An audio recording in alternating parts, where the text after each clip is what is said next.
Welcome back from the break. My name is Jean Codin, and I'm the editor of Hatchery International and Rastag Magazine. I hope you're enjoying the day so far. Thank you to all our panelists and to Julie, our keynote speaker, for starting us off really well. We're going to keep the ball rolling here with a great panel called Women in Leadership, View from the Top. This will be a special discussion featuring women leaders in aquaculture, sharing their journeys and their stories about leadership and how they got there. We'll talk about all that entails being key decision makers within their respective companies. I'm hoping we can also share a little bit of insight as to how our panelists guide the direction of their companies, but also the direction within the industry. On our panel today, we have Diane Morrison, who is the Managing Director at Mowi Canada West. We have Brianna Warner, who is the Chief Executive Officer of Atlantic Sea Farms. And we have Jennifer Woodland, Chief Executive Officer of New Chanul Seafood and Gratitude Seafood. Welcome, ladies. Hello. Hello. Hello. Thank you. We're so happy to have all of you here. Before we get started, I wanted to remind our audience that we will have an opportunity for you to ask your own questions to our panelists at the end of the discussion. So send them in on the Q&A dialogue box below, and we'll go through as many of them as we can in the last 10 minutes of the session. But if we don't get through the questions, hopefully some of our panelists can stick around and type the answers afterward as well.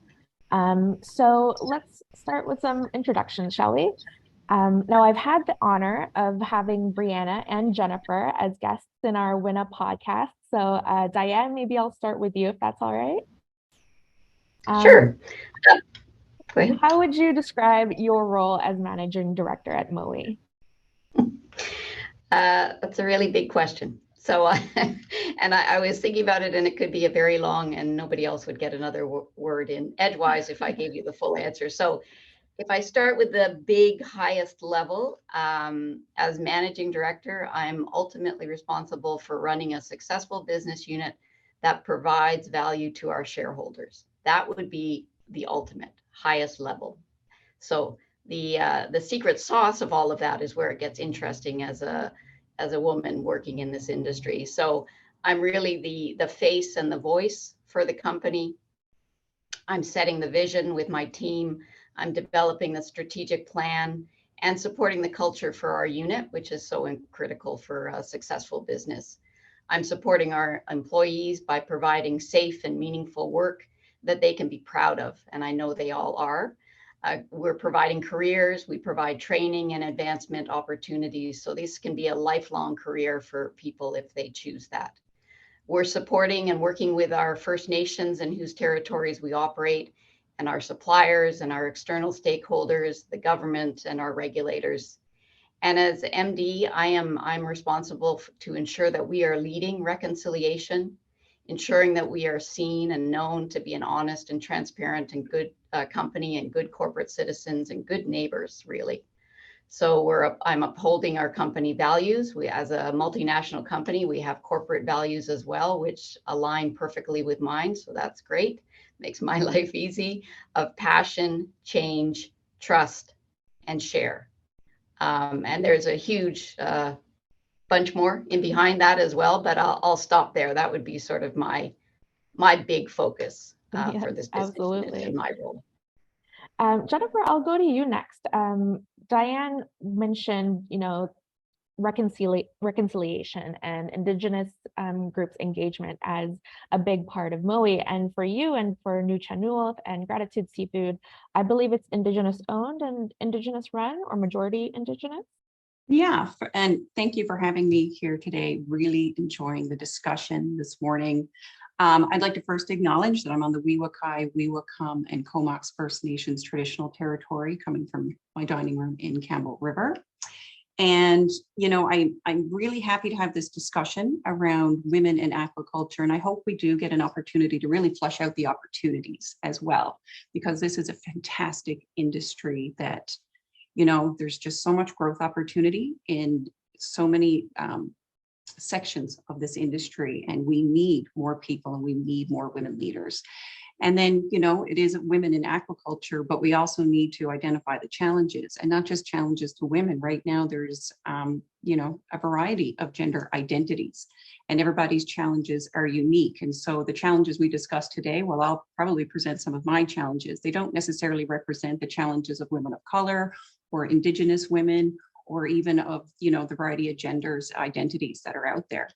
But yes, I am the CEO of New Chalmers Seafood, and I am also the chair of the Canadian Aquaculture Industry Alliance. And New Chalmers Seafood is a fully owned First Nations company. We have interest in commercial fisheries and aquaculture and processing.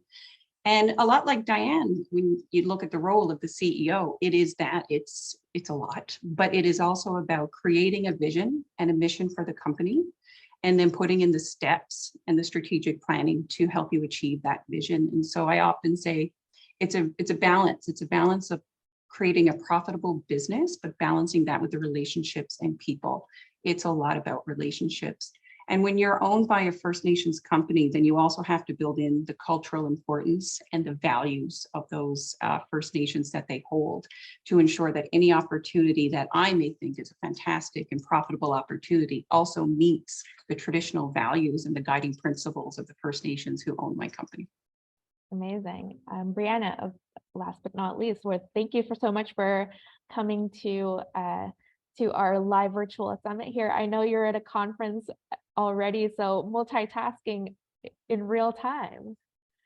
How would you see your role as Chief Executive Officer of Atlantic Sea Farms? So yeah, I am at a conference. Thank you. So I've hid myself in a corner here, and because all the rooms are reserved were of course taken when I got in there. So if you hear any background noise, I will try to kind of scream over it. But really, really incredibly happy to be here. I think aquaculture is a tremendous opportunity for women. It is not a legacy industry, particularly in the United States and Canada. So there is a lot of opportunity to start anew and do it right the first time with women at the helm. So I run Atlantic Sea Farms. We're the largest line-grown kelp company in the United States. We're based in Maine, and our whole focus is working with fishermen on the coast of Maine, but now also elsewhere, to help diversify in the face of climate change by growing kelp in their off-season. So we have scaled in the last 3 years to include 27 farmers and 1 million pounds of kelp. And it's been a really exciting time for us to be, you know, putting together an entirely new industry in the United States and run by women. And all of my lead staff are women. The people who work on the farm advisory for the fishermen are all women. And it's really an exciting business to be building this with all women at the helm. Brianna, I think I'll stay with you for the next question. When you're not, you know, jumping between conferences, what does your workday look like as a CEO? Mostly I was just at a meeting, shoved 2 dumplings in my mouth, pushed my takeout box to my staff and said, "I'll grab this from you on the other side," and ran over here. And unfortunately, that kind of feels like my everyday in one way or another. I think for me, we are trying to build something that is entirely new, and we're trying to prove that good food can do good. We're doing this by making the right decision at every corner, even if it might not be the most financially important decision at that time, and not cutting corners. And we're trying to prove that we can do that better. And so we are vertically integrated. We produce all of our seed in-house. We do all of our production. We do all of the farming assistance. We do all the harvest, the logistics, the transportation, everything else. The fishermen do the actual farming. So my day can range from going out and collecting source tissue to try to start our new generation of kelp, to processing, to fundraising calls, to sales calls. And it really just depends on the hour, which makes me excited to get up every day. Is there a guiding sort of idea or a guiding force in your back of your mind when you are jumping from thing to thing? Yeah, we have one very clear mission, and it's amplify our impact to help diversify the coast in the face of climate change. And every single decision we make is about that. And it's pretty easy to see the common thread between the different bounces of the day when that is the only thing that you're focused on and what will get me there. And every question that we asked is based around that mission and how we get there. And so that guiding thread helps me bounce, but also recognize it's all part of the same task. I'll ask the other ladies as well. Diane, can you relate to Brianna's day? What does your day look like usually? Yeah, I think my day would be, it's a little bit different. It's certainly busy, and I love the sound of dumplings. But being a more established and a larger company, Brianna's talking as an entrepreneur, and it sounds really exciting, and I can appreciate what she's up against. But we're the largest salmon farming company in the world. We're a multinational company, publicly traded. So we have corporate offices, which put demands, but also support for the business units. We're the largest salmon farming company in British Columbia right now. So again, it's a slightly different world, but it's a very full day, absolutely. And I would say, first off, there is no typical workday. And I think that's what I find so exciting and what I love about this sector that I've been working in for over 30 years. Every day is different. You never get bored. There is always something. But now as managing director, I'm probably in the office more than I would like to be. You're responding to emails, you're responding to phone calls, you've got meetings with my senior management team, with external stakeholders. I mean, it's really ever changing, as I said, and it's responding to the current issue or concern, and that could be political or it could be biological. We're looking after our staff safety is key. And it's really, I always come back to, it's a lot of communication. So I like to say to people, I'm the CRO. I'm not the MD, I'm the CRO, which is the Chief Repetition Officer. And it really doesn't matter how many times you think you've communicated clearly, concisely, and broadly, you still need to communicate more. So I am always repeating key messaging, finding ways to change how I say it. But every time I will get at least one person who say, oh, I didn't know that. I'm like, oh, okay, well, great. We're carrying on with our communication. So it's great that way. And I would say our key priority right now is really, I'm trying to safeguard and secure our business here in British Columbia and the employment that we provide and the support that we have and then partnerships we have with First Nations communities up and down this coast by making sure that we're responding well to the minister's consideration for the non-reissuance of our DI licenses and for the transition plan, which will be finalized by mid-2023. Thank you for that, Diane. Jennifer, how does your day look like? Well, how hands-on do you get to be at the farms? I think I'm a blend between Brianna and Diane. I mean, we have a profitable company in terms of revenue, small to medium sized, but we've grown significantly in the last 7 years. But at the same time, we're developing new opportunities in different ventures, for example, kelp. And in the recent years, we've worked with 2 of our shareholding nations to help them establish kelp farms. And hands-on, I seeded that kelp and was on the boat during the days that we were seeding that kelp. So days are changing, our company's evolving quite a bit in the last couple of years. I spend quite a bit of time in our processing plant. That is my happy place for sure. I grew up in the commercial fishery in Newfoundland. I grew up in a processing plant. I had my first job at age 5 making boxes for cent a box for my dad. And so we're seeing areas of growth right now in our Gratitude Seafood brand, in our Raincoast Trading brand. And the growth within our company, we've been working with our First Nations, and our success has really been about establishing partnerships with industry and others to help us build capacity and expertise within that and share our knowledge and access to the resources with partners.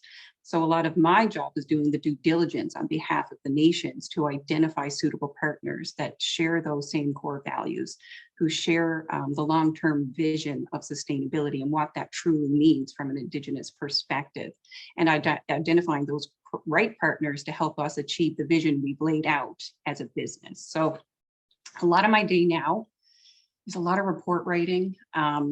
There's always reports and communications. I feel I spend a real lot of time developing key messages as I do meet with potential partners, potential investors. And it's shifted quite a bit now that we're seeing the Gratitude Seafood brand pick up significantly in retail. It's really about a whole new side of the business that I didn't even know I liked or enjoyed, and I love it. And it's creating marketing material and dealing with retailers and sales. It's incredibly fascinating. Is there like a check or maybe a guiding force, but is there something that you yourself kind of check with yourself in terms of every day, what kind of tells you that the job was done? You have I think all ladies in the executive level are bouncing a lot of projects all the time. So at the end of the day, what makes you feel like the job has been done? You know, as women, it goes beyond the work, right? I mean, I've eaten dumplings on the go for sure. Right?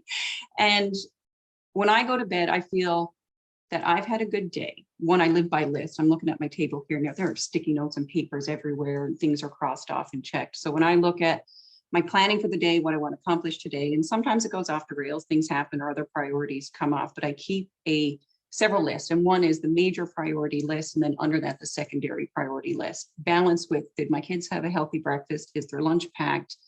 Did they get a hug before they went to school? Did my mom get her phone call in today to get to the drugstore? Like, there's just the whole balance, right? So it 100% goes beyond work. When I go to bed at night, I just want to make sure that all my priorities are met. And for women, you know, like I always tell, you know, any employer that I've had, my family comes first. 100%, they call, I run. But if you let me run, I will work my butt off for you. And therefore you are my next priority. And it's worked really well. But at the end of the day, we have a lot of deadlines, particularly the way our company operates. And we're in a specific program called the Pacific Integrated Fisheries Initiative. There are a lot of deadlines. So that's where I'm back to report writing. And we have to ensure that our shareholders are kept up to date at the fast pace in which our company is evolving. And so ensuring that they are properly communicated with through quarterly reports, annual reports, strategic planning reports. So communication is probably the biggest priority. If I know what I'm doing, but then I ensure that everybody who works for me or who I work for also knows what I'm doing, then it's a good day. Yeah, for sure. What about you, Diane? Is there something in your mind that you keep at the back of your head in terms of that tells you my job as managing director is done? I'm glad Jennifer got to go first because that gave me some time to think. Because my first response was, "Oh my gosh, the job is never done." And I must admit, at the end of the day, sometimes that's how it feels because as managing director, I'm relying on my teams and their teams to do the work for me, to give me the information, to help me be the voice and the face and drive and make sure we're driving in the direction we need to be in. So I rely on a lot of other people. And this, as a veterinarian, I was a veterinarian in the field for the first 25 years of my career. So I'm used to doing things on my own and just taking control. And that's probably been the biggest learning as a managing director. I have to stand back and empower people and let them do the good work that I know they want to and they can do. So sometimes I get a bit frustrated when I know the work is being done, but I haven't got the result yet. And I know it's coming. So that would be at the end of a day, am I frustrated because something hasn't come to me, but it's still being worked on. But really, my job is done. I can go home at the end of the day and feel good when I know our site staff, all our workers are safe and healthy. And I mean physically safe, but also mentally safe in their jobs and where they're working. And the fish are biologically and well cared for and healthy. So when I know I have my saltwater production director, when he phones me and he's off hours, he starts every phone call with all fish and people are accounted for and healthy. And then I can relax and listen to what he has to say, because otherwise I'm on high alert that there's been an accident or an emergency. And so, yeah, it's the fish and the people for me. If I know they're well looked after and good, I can go home and relax with my family. Yeah, that's a good first line for sure. If Brianna, what about you? I know I asked you about, the driving force throughout your day, but is there something that you think about at the end of the day that says like, my job is done for today? No, the job is never done. I feel There's like always tomorrow. no, there's always tomorrow, which is, I think, to Diane's point earlier, we are a startup and there's no kind of, everything is just moving. When it's a more established business, there's the time to kind of say like, okay, I finished this project. Everything is still moving forward. For us, it's, oh, we didn't do these 17 things because we still don't have enough staff to do them. So the job's never done, but what you need to do as an entrepreneur is stop doing the job at a certain point in your evening and at a certain point of your week. And that's the discipline that allows startups to actually work, is not allowing burnout, because the job is never done, but you have to be done doing your job at some point during the day, or else you're not going to be able to perform. Yes, absolutely. It's more of the marathon, so you got to take those breaks. That's for right. sure. So you can get your second win. Yeah. Because you will never sit at your computer and be like, I guess I'm done. Like it's not even, that's not even remotely an option. So, you just have to be able to consciously turn off, be mindful about how present you are with everything other than that, so that you can show up full the next day. For sure. Now, I want to take a minute to just acknowledge all of these panelists, because, the reason why we invited these ladies are not just because they're women CEOs and women leaders in their companies, not just because they're women, but because of their experience, their expertise, their business acumen, obviously, and their leadership skills.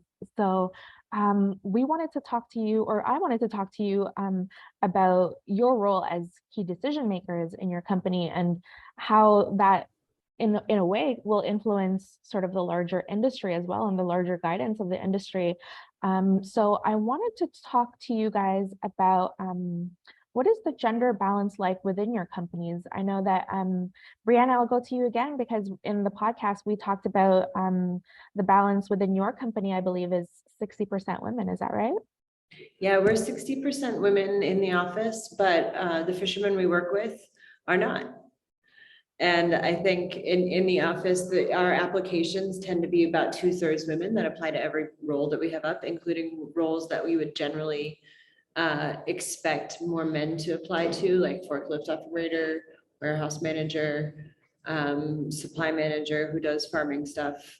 We've clearly made a name for ourselves as a place that is looking to recruit actively qualified and excited and exciting women.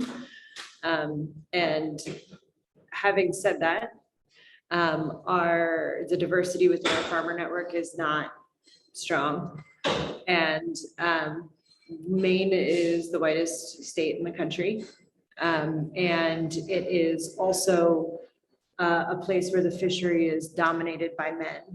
And the problem that we are trying to solve is diversification within the fishery. So there is, we really focus on bringing up women within our business. And when there is an opportunity to work with female fishermen, we actively go out and recruit them. But it also is, the problem we're trying to solve is within the fisheries that exist. And fisheries in the United States tend to be very strongly dominated by men. How do you kind of create those conversations then with the fisheries that you work with? As far as the gender balance? Yeah. I don't. It's not, again, the problem we're trying to solve is climate change adaptation. Okay. And most of the communities here in Maine and the lobstering communities are family businesses, they're owner operator. We don't have, most of the rest of the world, when you talk about fisheries, has large fleets, one big owner of 5 boats. In Maine, your boat cannot go out without the license holder on the boat. It is an owner operator fishery, and the entire family is involved in that fishery, and including wife, daughter, son, brother, anything. And so it is really a family business, and we tend to do most of the business with the woman of the family because she tends to run the business. And so we do business with them, and then we do on the water training with the men. And we're working within the system that makes sense here in Maine. But, when there are opportunities to work with women in the fishery, we certainly do so, and we actively do so. It's just not the problem that we're trying to solve here. But what we can do is make a very conscious effort to do so within our office. And I think in some ways, what is very exciting to me is now people can look at kelp aquaculture in the United States and they see a lot of women. And if people can see themselves in it, things really start changing. Yes, absolutely. Diane, what about you? Is gender balance something that you're conscious of at Moe? Yeah, we are. We have a diversity and inclusion targets and policy corporately. And I would say just as a woman, I'm aware of it as well. I started in this career in '92. So I would be the only woman. That was the norm. I would be the only woman in the meeting. I'd be the only woman at the dinner. I'd be the only woman at the strip club afterwards, because that's where all the conversations went on. So, I'm aware of the gender or inequality here in this industry. So we have corporately, we have a goal around gender balance, and it's to have 30% females in leadership positions by 2025. And we're currently, as a corporate company, at 25%. And we have a goal, again, by 2025 of being 50-50 on employee gender ratio. And we're currently at 60-40. And I just looked at that, and I'm thinking I need to check that. I think the 60 is the male, but I could be wrong. Because in our some of our plants in Europe, processing plants, it is highly or much more higher percentage of females than males. So, and that's where a lot of the employees are. So it could be correct that it's 60% 40, but I'll confirm that. And then if I look at our business unit, we currently have 20% females in leadership positions, which is great. And if we look at the whole employees, all our employees, we're at about 20% to 81% employee gender ratio. And the big driver of that, keeping the female percentage low, is the saltwater farms, as we talked about. And at saltwater farms, it's the support staff, so the operations and the boats that we have that work on our farms. And I think, as we heard during the recruitment panel, this is a challenge for everyone, because the farms are camp-based, so they go in for 8 days of camp life and come out for 6.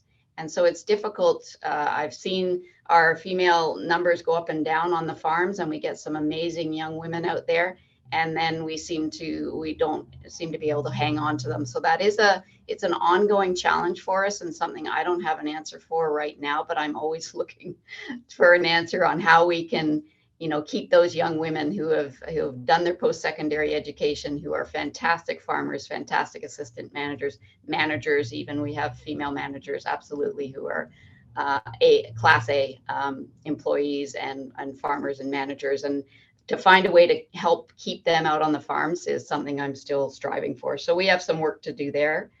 I'm proud to say my team of directors that report to me is a 50-50 gender ratio. So that's great. And that wasn't done intentionally by any means. We just hired who we hired. And as a company, for managing directors, there's 10 business units within MOE, and there's 2 of us that are in the managing director position as females. So still work to do. Absolutely. Yes, absolutely. And I thank you for all the transparency, because we don't usually have those kinds of numbers and those kinds of statistics. Speaking to Julie's presentation, we don't have that available to us at a large scale in the United States. So even seeing a quick glimpse of MOE's makeup is really useful, I think, for everybody. Jennifer, I'll go to you. Well, oh yeah. If I could just add, I was just thinking about Julia asking about that. MOE and other publicly traded companies will have those kind of stats in their annual reports. Okay. Okay, perfect. Jennifer, yeah, I'll talk to you about, diversity, equity, inclusion. How is that built into the seafood companies that you run? Well, if I look at just our staff, there's 3 of us that work in the office, 2 are women. We just had a lady retire who was our general manager, who ran our whole fisheries department. I would think in our processing plant, we're about a 50-50 split, but there is more women, say, on the processing line, doing the canning side of the work versus some of the other work within the plant. And then on our board of directors, we have 5 board of directors, 2 of which are women. And when we recruit new board members, there is a skills matrix that we've developed, and built into that is a diversification matrix to ensure that we are diversified within our board. We assist our Indigenous shareholders, fishing and community members in developing their business in fishing. So the fishers that work for us technically don't work for us. We assist them in their business. We purchase the license and quota, we help them with their business planning, and we provide them their training, but it is their own business. And similar to what Brianna was saying, that is generally male dominated. We do have some female fishers. And part of it has been a lack of understanding within the community of the opportunities that do exist for women within the fisheries and aquaculture industry. But what I have been seeing lately, which has been great, is before it would be their family-owned fishery businesses, and they would turn it over to their sons, or they would be training their sons and looking for training for their sons. And more I'm seeing they're looking for their daughters now, and they're training their daughters to take over their fisheries business. And I think that's fantastic. But I just kind of want to talk about something Diane had brought up, because my first job in aquaculture, when I graduated in '97, I did my biology degree, and then I did a graduate program in aquaculture, and a part of that was an internship. And I was like, oh, I'm just going to move to British Columbia from Newfoundland for 3 months. This is going to be great. And luckily was hired to stay on, but I worked camp life. I went in and lived on a float home in the middle of the ocean, basically in British Columbia, with 7 men and myself, and worked on the site for 8 days and went home for 6. And while I loved it, after the first year, I began to think, oh, okay, well, now I've got a boyfriend who I might want to marry. And what if I have kids? Like, how do I continue with this career if I'm going to have to be gone for 8 days? And it was not super sustainable. And I was lucky enough to seek other opportunities. And one of my jobs within that company, after I did come into the office and had other positions, was about recruiting. And my first job interview, Diane, you will laugh at this because you probably know who interviewed me at the time. When I left university, I studied my guts out for this job interview. Like, I knew everything about feed conversion ratios and, identifying lice, all these things. I studied my guts out. And he asked me one question: can you lift? That was the only question that I was asked at this interview. And I'm like, okay, so I went to school for 6 years and I'm being asked if I can lift. Interesting, which I answered, yes, I can. I really couldn't. I was kind of weak at the time. So I did a bunch of chin-ups and moved to British Columbia, but it was a really physical job at that time. And as a part of my job later on, it was I was lucky enough to be able to travel back and recruit people from schools to come work with us in British Columbia. And I remember at the time being told, like, make sure you get strong people. And in my mind, strong is a lot of things, right? It's not just necessarily physical. And I made a point of always hiring skilled women, like women who really stood out to me as really intelligent, regardless of their physical abilities. Because by now I had left the site and was creating a career for myself in other pathways and, looking to be a leader.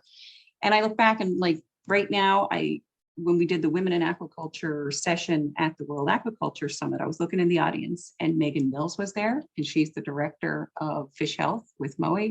Jennifer Wiper was sitting next to me, and she runs the whole certification program for cook aquaculture on the East Coast. Julia Jensen was there. She runs a certification program for cold ocean salmon. And I hired all those people. And at the time of hiring those individuals out of school and onto a sea site, it was really important that I filled a gap that I felt there was a gap for me at that time, which was just stick with it, encouraging to stay there. And I had managers who looked at me and said, you hired this person, sure, they can't even lift a feed bag. And I was like, I'm not hiring a site worker today, I'm hiring a leader of tomorrow. And I encourage more women to do that. Look beyond the job of today and look at the potential that you're hiring for tomorrow. And just kind of working with those managers too, saying, give them the assistance they need today and see what they can learn. And sure enough, every single one of those women that we hired found their niche within the site and found the assistance they needed. And then boom, took off on a career where they're leading whole departments now. Yes, absolutely. Thank you so much for that, Jennifer. We're coming up on our time. It's coming up quickly. So I want to check the Q&A box here to see what questions we have for our panel. I see one here. What do you see are the biggest obstacles for women starting their own aquaculture businesses? Maybe as the resident entrepreneur, Brianna, I'll go to you for our panelists, or as our panelist to lead this question right here. Yeah, I mean, I think it would be easy to cite the statistics that are really terrifying around women getting funding to start businesses. 1.6% of all venture funding last year went to women. Like, just let that sink in for a second. That's pretty much the worst statistic I can imagine for women's prospects in entrepreneurship.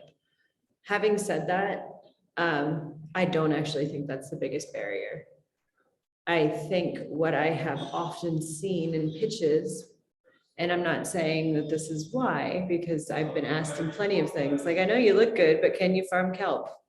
You know, I mean, you get these comments and it's awful, and the misogyny is outrageous in the funding space. Having said that, I've also seen a million women get up there and apologize for existing when they pitch, and start by apologizing and hedging what they're saying.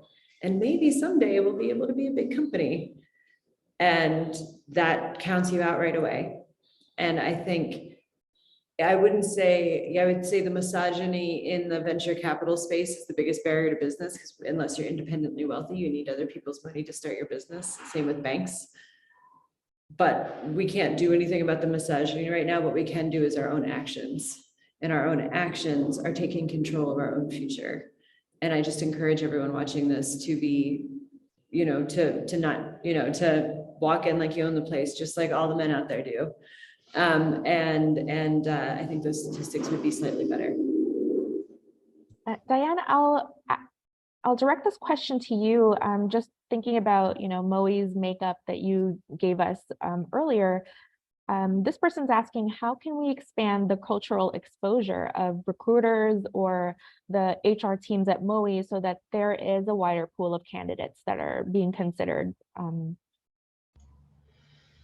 And we have, that's a great question. We've looked at that and we're considering it. I don't know if we've got it 100% addressed, but we did some diversity and inclusion training a couple of years ago, and I just talked to our HR director and said we need to do another training session with everyone, because it's HR needs to make sure that the ads are written in a way that it's inviting for inclusion and diversity, that they are posted or available, made visible in places where a wider audience will see them, so that we're not, you know, narrowing ourselves down already just with the way we post.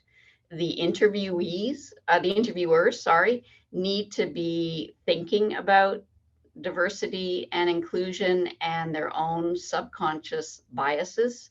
We need to make sure that we are thinking about these things. And as we heard on the recruitment panel, you know, people I don't think they mean to be excluding certain people, but we do.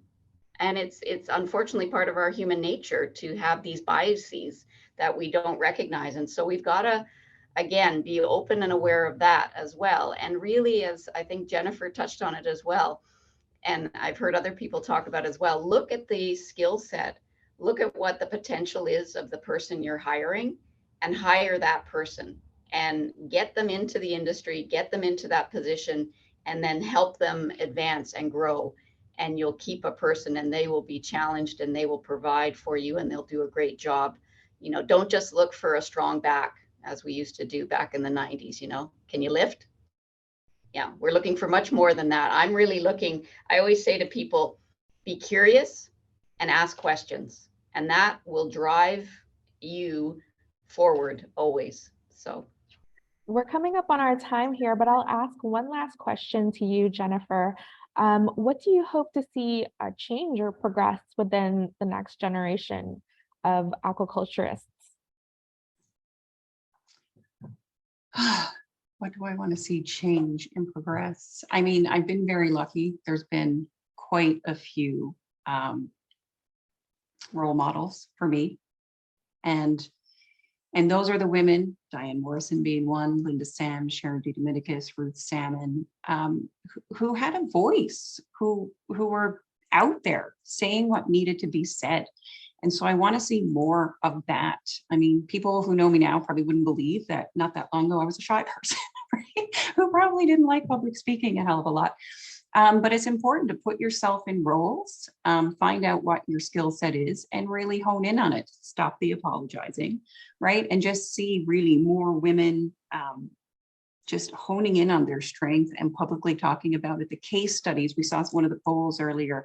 I wanted to vote for case studies because it was really the demonstration of these women who were, you know, a few years ahead of me, kind of forging the way that gave me the confidence and courage and understanding that there was a path. But I would love to see the industry communicate better the opportunities, honestly.